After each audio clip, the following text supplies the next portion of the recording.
Another story here. This is on the 4th page of the Daily Nation. Let me get that. Okay, so the technology is failing me a bit, but we're good. Right. DPP under scrutiny as Gachagua graft case file recalled for review. The Deputy President, Rigathi Gachagua, joining the rising number of President William Ruto's allies whose criminal cases are being dropped by prosecutors or are standing on shaky ground due to weak investigations by the police. In that flurry of withdrawals are claims that the charges were brought about as a result of the political differences between the former President Uhuru Kenyatta and his then Deputy Dr. Ruto, who's now the President, William Ruto. Now, yesterday, the planned hearing of the 7.3 billion corruption case filed against Gachagua in July 2021 aborted after prosecutors asked for 21 days to review the case file, the charges, and the evidence. Mark, what do you read from this? Two possible scenarios. Scenario number one is that these charges were politically instigated in the first place.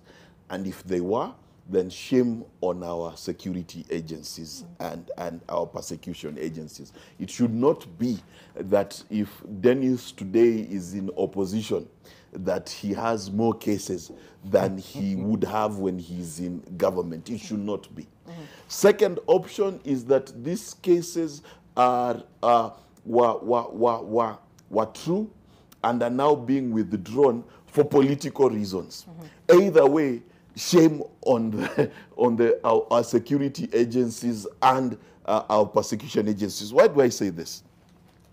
There are certain things that should remain constant regardless of a change of government. One of them is the state of justice. The state of justice should remain the same. It cannot be, can you imagine that there is a thief in Kinoti prison who is now anticipating freedom because the government has changed? Or another who is sure now of being imprisoned because the government has changed. Why is that only the case for grand corruption, not for chicken thieves? Let the DPP also ask time for chicken thieves. What we need to convey as a message to this country, and at this point I do not care whether it was politically instigated then or it's being politically instigated now. But is it concerning for you to see some of these withdrawals? It's we very have a concerning. number of names here. It's very concerning. Quite high profile. You do have Aisha Jumwa, you have Mithika Linturi, you have the former Kenya Power boss Ben Chumo, and Ken Tarus. You've got a swath of them. And the issue you've got to ask yourself, if these cases were brought on politically, then there's something wrong with our security services. If they are being removed politically, then there's something wrong with our security and persecution services. So either way, their hands are filthy on this particular matter. And we need to remind them that justice needs to remain the same. Just the same way if you went to your doctor and you had malaria, they would not change the tablet they give you based on who has won an election. It should be the same thing in our corridors of justice, because the precedents we are setting, can you imagine now the people who have civil cases? So for example, me and Dennis, we were on different sides, right? So now if I had taken Dennis to court, should I be worried because Dennis has won his seat? If Dennis, I win a seat, should he be worried? Let me tell you, justice needs to be consistent. And if the DPP is correcting political decisions that were made by the past regime, let him say so. If he's correcting political decisions being made now, let him say so, because justice cannot change at the whims of an election. Do you feel the move by the DPP, before I get to Dennis, will have any impact in the war on graft? No, I think it already has. I think it already has, because as it is right now, the perception is, what do we know? What do we stand on? Right. Do we stand on the fact that there was a solid case and now there was not, or there is now not a solid case because there was never a solid case?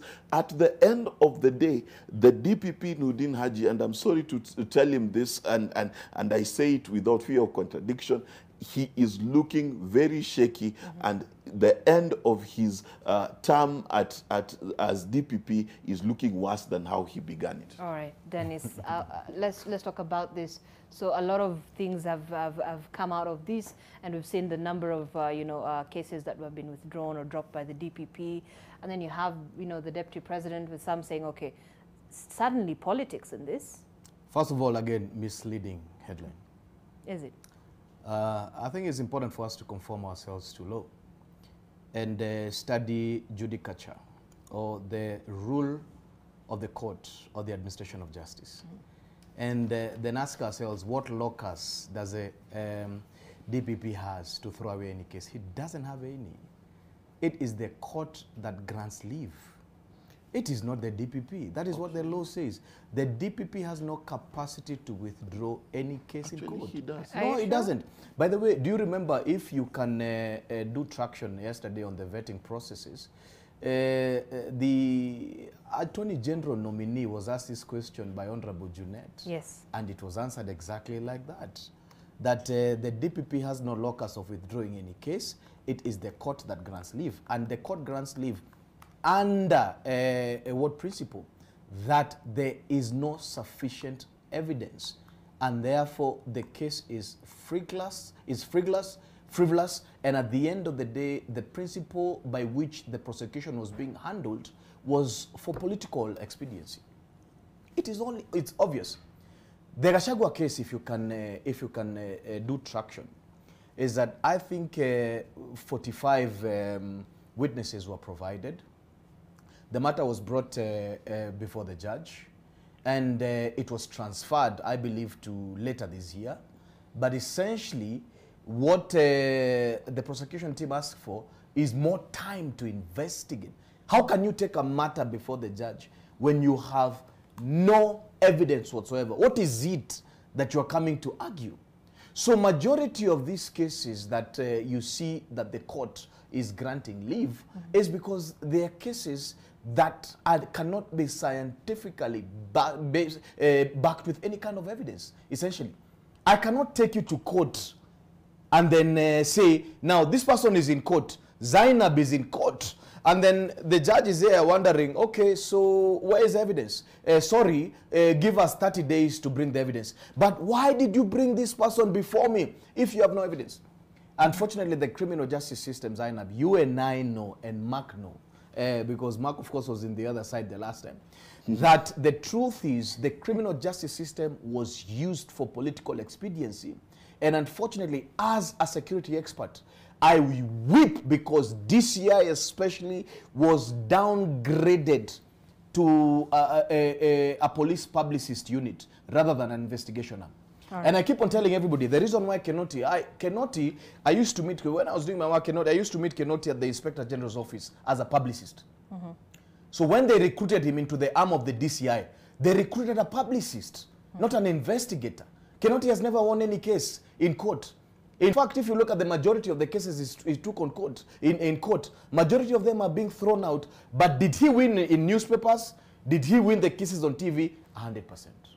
So what his brief was, make sure that you disparage these people for as much as possible, but don't take evidence to court. So what you do is that you delay until the day that the elections will be won or lost, then the cases can be thrown out. And it is absolutely it's terrible to trivialize the criminal justice system in that way, because we want genuine corruption cases to be fought. His Excellency has pronounced himself that if you dare steal, nitakufinya. In fact, those are the exact words he used. He doesn't want thieves in his government. We don't want thieves in the government. We will go against them and we will go for them. The time for stealing public money in this country essentially is over. Because look, we are dealing with 23 counties that are starving.